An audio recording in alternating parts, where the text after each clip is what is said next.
After several days and hundreds of miles of traveling by stagecoach, Thorogood had finally arrived at his long-dreaded destination of Fogg's dwelling. It was a drab, inauspicious little frontier town built upon the very edges of the Howling woods, a fabled old-growth forest that had stood as the northernmost border of the realm for time immemorial. Thorogood was awed by his first sight of that mythical primeval forest, as it was comprised of some of the tallest pine trees known to exist. They seemed as tall as the hills themselves, reaching up towards the clouds, and they had grown together so tightly that, from a distance at least, they appeared to have formed a nigh impenetrable border between the civilized realm of Whittaker and the primeval savagery beyond. It was a border that the folk of Fogg's dwelling had dared to challenge, though. Or rather, the Grand Priestess had dared to challenge it, and the poor folk she had sent to settle the region had not dared to challenge her. The Howling Woods were too rich with timber to be ignored any longer, especially when the oracles had divined that the revenants of the Forsaken Coast were growing in number. A great fleet of warships was required to deter and defend against any potential invasion from the east. It's funny how the prophecies of the oracles always seem to support the Grand Priestess's agenda, Thorogood mused. As a result of the dangers posted by the ancient forest, Fogg's dwelling was built more like a military fort than a town, with the entire perimeter encircled by a wall of thick logs with sharpened ends. A gallery ran up the entire circumference of the interior so that guards could keep watch, though at night all they could hope to see was the eye-shine of lurking predators. The only way in was a dual set of reinforced gates that faced away from the forest and towards the wide stretch of empty moorland that separated them from the rest of the realm. Those gates had only opened for Thorogood's stagecoach after the guards had confirmed an all clear, and had slammed shut the instant they were through. The town itself lacked any stone buildings at all, with everything being made entirely of wood from the forest. Thorogood supposed that made sense, since they would have had a surplus of the latter, and a near total deficit of the former. It did seem a fire hazard, though, especially since they were clustered so tightly together, but presumably the cold and damp climate helped with that. The stagecoach rolled to a stop in front of the Foggy Lantern Tavern, where Thorogood would be lodging during his stay at Fogg's dwelling. He tipped the porter and bid his farewell to the coachman as he headed inside the tavern, hoping that his contact was waiting for him inside, as he had promised. His entrance into the tavern didn't go unnoticed. Dressed in a brocade frock coat and a silk cravat, his fair blonde hair tied back in a ponytail with a satin ribbon, he stood out like an unhammered nail amidst the rustic, working-class patrons. "Thorogood?" A deep voice called out for him in the back corner of the room. Sitting there was a tall, broad-shouldered, barrel-chested man with a thick black beard.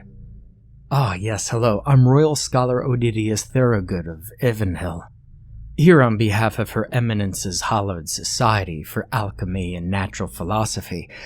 You must be Mr. Faxton. Delighted to meet your acquaintance," Thorogood said cordially, greeting him with a curt bow. Rather than get up from his seat and return the bow, Faxton stuck out his hand. Thorogood hesitated for just a moment, but considering that his assignment required Faxton's cooperation, not to mention his significant size advantage, Thorogood capitulated and shook the man's hand. "Have a seat, young man," Faxton said, his gruff voice making it sound more like an order than an invitation. Thorogood complied once more, wiping his hand off with his handkerchief as discreetly as he could. The rickety table shook slightly as a barmaid plopped a wooden tankard of ale down in front of him. Thorogood noticed that the woman's bare arms were tattooed, and though he had only glanced them briefly, he had thought they looked thaumaturgical in nature. Magical tattoos on a servant girl would certainly have been unusual, and he attempted to call her back so that he could get a better look. Miss, could I actually get a... Whatever fancy wine you're hankering for, well, we ain't got it. We only got what we can brew, and this isn't exactly vineyard country, so it's beer or nothing, Faxton informed him. Thorogood gave a resigned nod and took the reluctant sip of his ale, deciding to leave the mystery of the tattoos for later. So, you've come all the way out here just to get a look-see at a real live lycanthropy up close? I mean, did I say that right? Lycanthropy. That's the fancy name you types like to call them, isn't it? Well, yes, that's correct, Mr. Faxton, but I'm fine with calling them turnskins or whatever else you prefer. Thorogood nodded.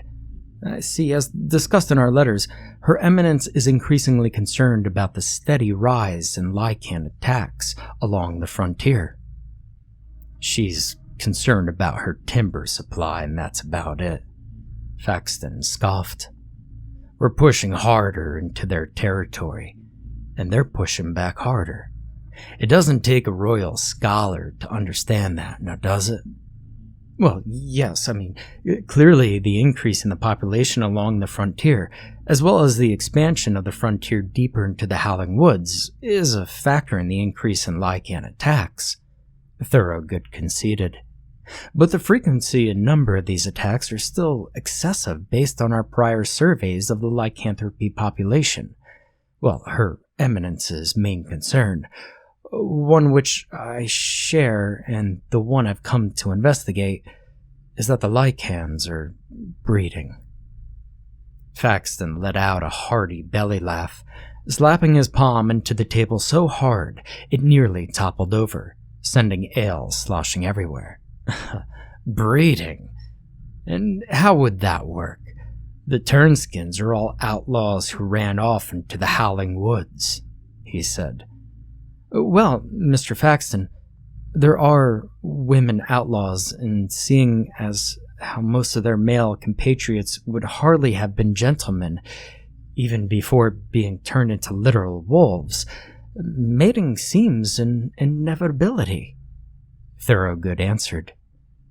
Mating, sure, I'll grant you that, but not breeding, Faxton said. I may not be as learned as yourself, Mr. Thorogood, but I do know that you can't breed a mule. If a cross between a horse and a donkey is sterile, then surely a wolf man won't have to worry about feeding a litter of pups. That is a valid observation, and it may well turn out to be the case, but if the lycanthropes are breeding, it's of the utmost importance that we uncover the truth, Thorogood insisted. He leaned in now so that he might speak a little quieter. You see, a plague of lycanthropy has always been a terrifying possibility, if a remote one.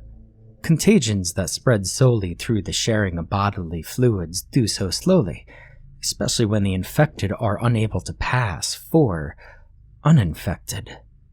See, no one's ever caught lycanthropy from a courtesan. I can assure you that.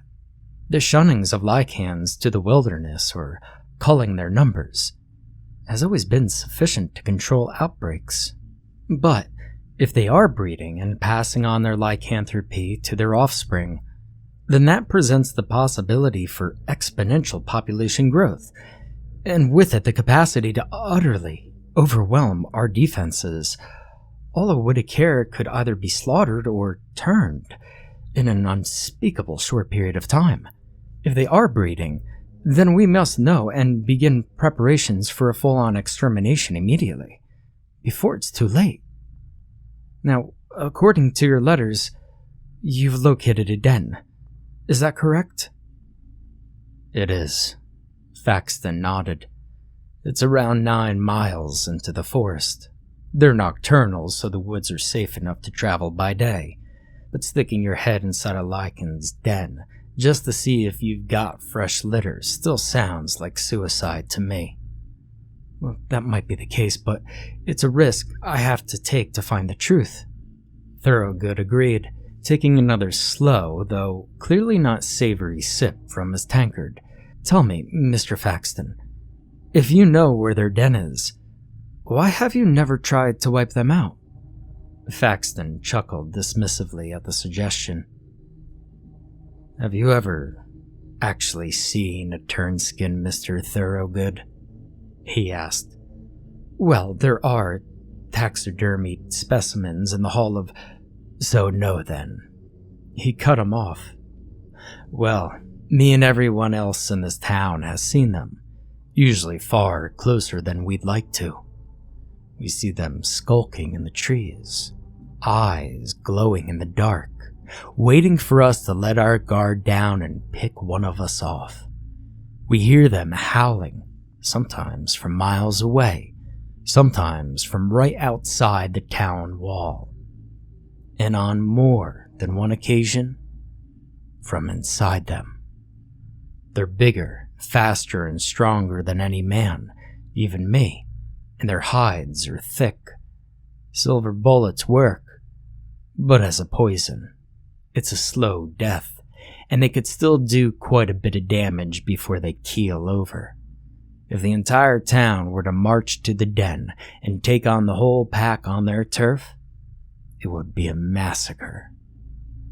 Hell, even if we succeeded, it would be with half of us dead and half of the survivors turned, which the other half would then have to deal with. So, what would be the bleeding point? When you fight a turnskin, you just don't risk death. You risk becoming a turnskin and perpetuating the cycle yourself, which is why we only ever fight them when we have to. The Grand Princess is mad if she thinks that an extermination effort would have a chance in hell at working. We need to withdraw from the frontier altogether. Treat the moors as a no-man's land, and the turnskins will be contained to the Howling Woods, just like they always have been.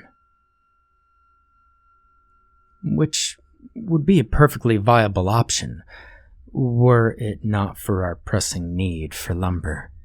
Thorogood reminded him.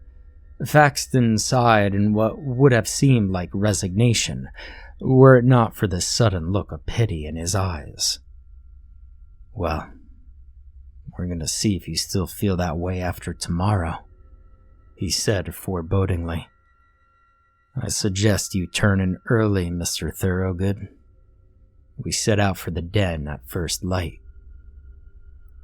The next morning it was clear why Faxton had said a first light and not sunrise, as the perpetually foggy and overcast weather rendered the sun little more than a myth. The gray, damp fog was so thick, Thorogood couldn't even see the tops of the trees, let alone the sky. Both men were dressed in long leather coats, tall boots, and wide-brimmed hats as they ventured beyond the relative safety of the town walls. Each carried a silver-tipped cutlass at their hips, and a torch-topped walking stick in their hands. Multiple flintlocks loaded with silver bullets were slung upon their bandoliers, and Faxton had a large blunderbuss hoisted over his shoulder. Thorogood would have preferred a more sizable escort, but even if he could have spared the gold, Fogg's dwellings couldn't spare the men. On such a dangerous frontier, a community needed every able body it had to ensure its survival, and they were already none too happy about Faxton having to risk his life just to satisfy the Grand Priestess's curiosity. Remember, stay alert. If the turnskins are prowling the Howling at this time of the day, between the trees and the fog, we'll hear them long before we see them." Faxton cautioned as they took their first steps across the tree line, officially leaving civilization behind them. The good news is that they don't hunt men for food unless they're starving, and if they see we're armed, they won't risk a confrontation without the advantage of numbers on their side. We shouldn't have to worry about that until we reach the den, though, so stay as quiet as you can, and whatever you do, you don't leave my sight. If we get separated, it's 100-to-1 shot you'll find your way out before dark. Thorogood didn't doubt it. All the giant trees looked more or less the same to him, and the canopy would have made navigating by the sun or stars impossible, if the unyielding clouds hadn't done so already. The terrain, at least, was manageable enough, since the Howling woods had very little undergrowth. The great pines had greedily kept all the sun, water, and soil for themselves, leaving precious little for anything else. A thick carpet of dead, brown needles was mostly all that covered the forest floor. It was also eerily quiet. They hadn't been walking for more than a quarter of an hour before the sheer silence of it had Thorogood thoroughly unsettled. "I must say, this forest is rather more desolate than I was expecting," he remarked. "You say the Lycans only eat men when they're starving. From what I've seen so far, that can't be that uncommon of an occurrence." "Well, there's elk and the like that feed on the tree bark and anything that does manage to sprout up, and grazing beasts out on the moors. Turnskins can easily travel over 100 miles a night in search of prey," Faxton informed him, not bothering to turn around.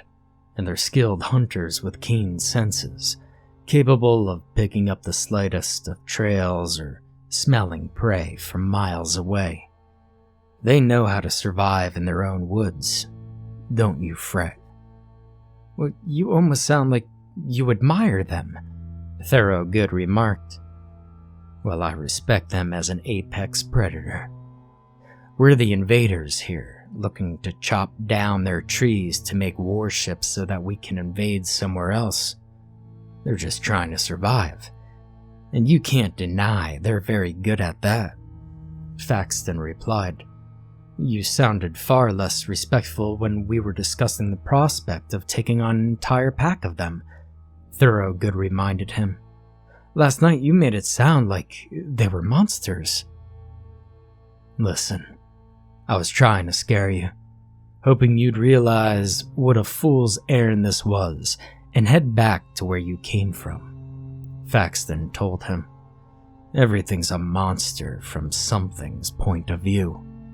These trees are monsters to the plants struggling to survive while they hoard most of the available resources. That doesn't make the trees evil, or mean they have no right to exist. Enough talk, though.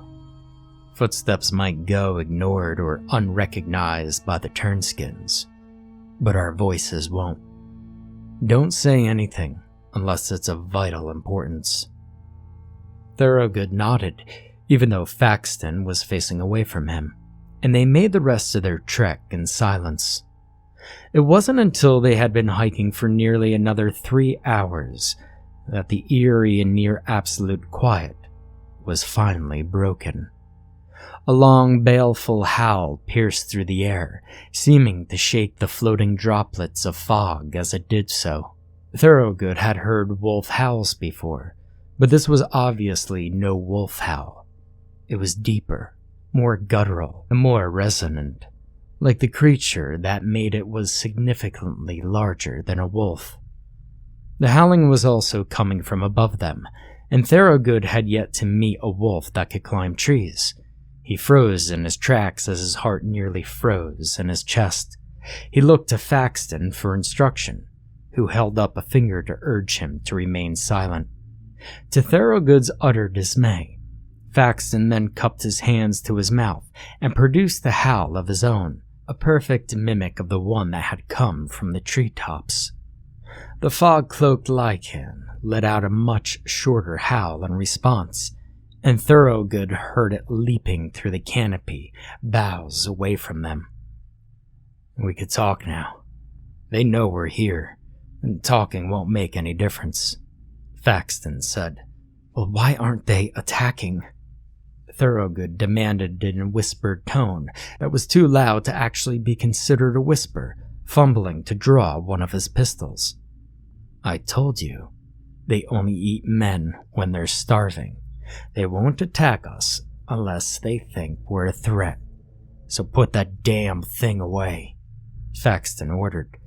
"The den's dead ahead. Keep your voice calm and low, and don't make any sudden threatening movements."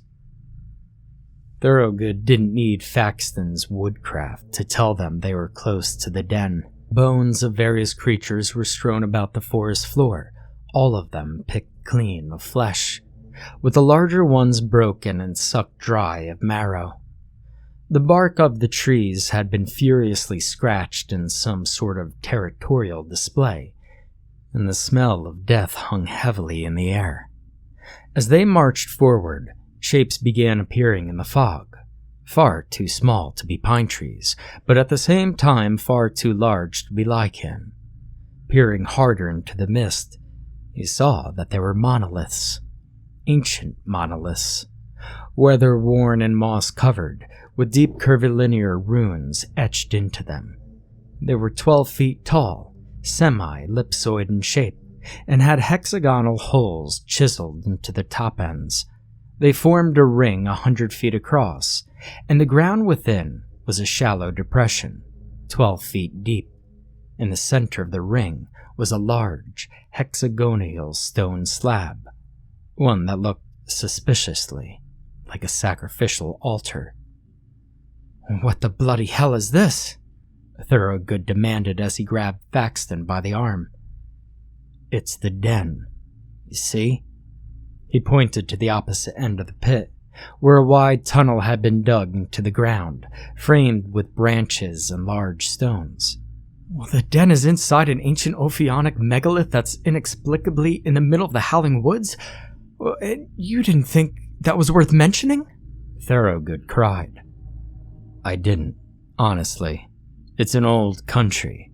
There are ruins all over this place. Some are bound to have some squatters." Faxton shrugged.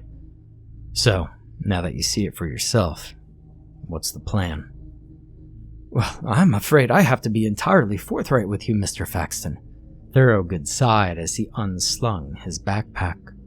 "Obviously, no one in their right mind would expect to be able to walk into a den full of live lycans and survive. And that's why I brought this." He carefully unwrapped a small ceramic grenade with a silvery wick sticking out of the top. "This is filled with a solution of silver nitrate. When it explodes, the solution will instantly vaporize into a gas that will be highly toxic to lycan, especially when they're all confined in their den like that. The gas will immediately get into their eyes, nose, and throat, causing incapacitating pain, oculated vision and smell, impaired breathing, and, well, eventually suffocation. Once they're dead, we survey the bodies, and ideally drag one back with us if we can manage it." Faxton stoically glowered down at the small explosive, his expression cold and stern, but otherwise unreadable. "So, that's the priestess's plan for exterminating the Turnskins then, is it?" he asked.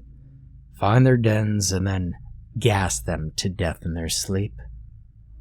"Well, you said it yourself, Faxton. Any sort of honorable warfare favors the lycans. Those they don't kill, they turn.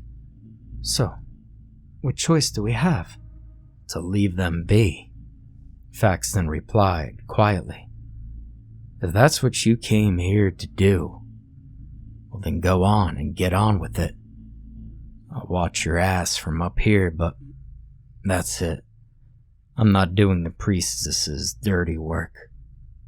Thorogood nodded understandingly and made his descent into the stone ring. Once he was down, he first lit the torch on top of his walking stick and then very cautiously approached the den. Unlike the surrounding area, the circle itself had been kept meticulously clean, almost as if the Lycans had some conception of its sanctity. Thorogood quickly dismissed the notion, deciding that they simply had some instinctual drive to keep the den entrance clean of anything that might attract scavengers. He came to a complete stop when he reached the den's entrance, peering into it in a vain attempt to try to get a sense of its internal dimensions. The entrance was a black abyss, though, and Thorogood had no way of knowing how deep in the Lycans were, or even if there were multiple tunnels. It was possible that just tossing the grenade into the den wouldn't be enough to kill all of them. If he tried going in himself, though, he would almost certainly be ambushed and killed before he ever had a chance to light it. Accepting it as the least risky option, Thorogood lit the grenade and threw it as hard as he could into the den. To his surprise, he heard it shatter against something solid before igniting. The plumes of smoke rising out of the entrance proved that the den couldn't have been very deep. And yet, he didn't hear a single Lycan howling in pain, nor did any come running out of the den.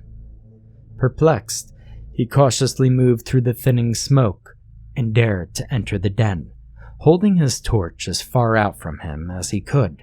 He hadn't gone more than a few steps when he saw what the grenade had smashed into. It was a door.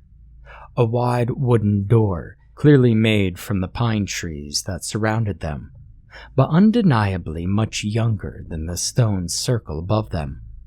He tried to open it, but found that it was barred from the other side. "Faxton?" Thorogood shouted as he ran back into the stone circle. Mr. Faxton, there appears to be sort of a... He trailed off, his attention suddenly stolen by the sight of over a dozen Lycans standing around the perimeter of the circle, staring down at him. They were nearly 7 feet tall when they stood to their full height, though many of them were hunched, stooped, or crouched on all fours. They were lean and muscular with unretractable claws and long, splayed hands. Their dark, coarse fur was black, brown, gray, and even auburn, and their hungry eyes shone either red, gold, or green. Their snouts were short, and their teeth were long, longer and sharper than any of the natural creature that dwelt within those woods. Thorogood turned, and standing over the den's entrance where he had emerged, there was a woman with a wild mane of swept-back raven hair and the same amber eyes that some of the Lycans had. Their sun-browned skin was covered in dark green tattoos that mimicked the curvilinear runes of the megalith, and Thorogood realized that those were the same tattoos he had seen on the barmaid the previous night. She was naked, save for a golden talisman hung around her neck, bearing the triple crescent moon icon of the Covenhood. She was also filthy, with hips that were so wide and breasts that were so large and pendulous that they looked more like they belonged on some ancient fertility idol than a living woman. Her lips twisted upwards in a snarl, bearing an inhuman set of carnivorous teeth. She had a Lycan knelt to either side of her, and she rested her hands upon their heads as if they were common dogs. The scene was so horrifying and so surreal, he didn't notice Faxton standing beside them until he spoke. "Well, I'm afraid I wasn't entirely forthright with you either, Mr. Thorogood," he said, his blunderbuss at the ready to put Thorogood down in an instant, should he have the need. "What the bloody hell is this?" Thorogood demanded. "And who is she?" "My name is Lemestra, and I'm the den mother to this pack of Lycans," she said in a voice that had an unnatural yet feral timbre to it. "Before that, I was a witch. So I guess that makes me a werewitch then, doesn't it?" "No. Were means man, and a werewitch, would be a warlock, Thorogood said sardonically. If he was going to die, he might as well die correcting people's errors. And what the devil do you mean, dead mother? I was banished from the sisterhood for my numerous unorthodoxies, and like many outcasts, I fled to the Howling woods to escape the law, she replied, listlessly scratching her Rubenesque belly with her wolf-like claws. I knew I couldn't survive long on my own, so I used my talents at theriomancy to persuade a pack of lycans to take me in. When my sisters rejected me, these creatures took me in as one of their own. I knew that it would only be a matter of time before I came infected myself, and not wanting to completely lose my human facilities, I set to work designing these. She gestured to the tattoos that covered much of her body. These let me shift between forms at will, and while I admit I'm certainly a little more primal than I used to be, I'm still by far the smartest lycan in these woods. With the mind of a woman, the magic of a witch, and now the strength of a lycan. This forest is my domain. When the Grand Priestess sent your people to invade my woods, my first impulse was to destroy them. However, as I spied upon them from the woods and plotted my next move, I realized that they too were outcasts and hated the Grand Priestess as much as I did. They weren't invaders. They were refugees. So, I decided to be a queen and extend an offer of amnesty instead. Amnesty? Thorogood asked. Her tattoos. She taught us how to make them, let us keep our human minds in human forms, but able to change skins when need be. Faxton explained.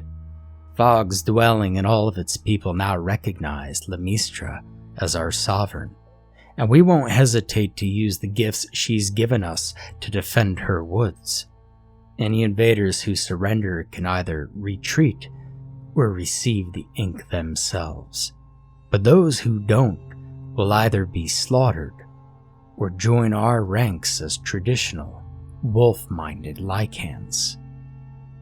And if the Grand Priestess still won't relent, then I'll send my people to covertly spread lycanthropy throughout her realm and bring it down from the inside, returning all the Whittakir to a state of primeval nature, Lemistra added. And you, Mr. Thorogood, who came here to cowardly murder us in our sleep, you will now join our pack without the benefit of my tattoos, to make up for your treachery, if you survive the transformation, of course. Some of the lycans began growling and slowly crawled down into the ring. Thorogood pulled out a pistol and tried to shoot, only to find that Faxton hadn't loaded his guns. Didn't have to be this way, Thorogood, Faxton lamented.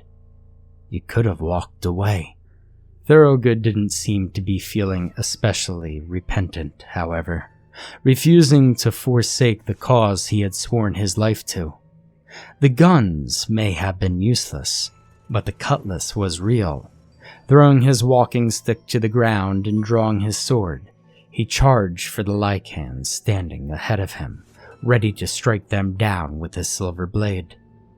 He never got the chance, though, as he was pounced on from behind and knocked to the ground, the lycanthropy wasting no time in digging its teeth into his shoulder. And as he screamed in pain, the entire pack howled in celebration of his infection.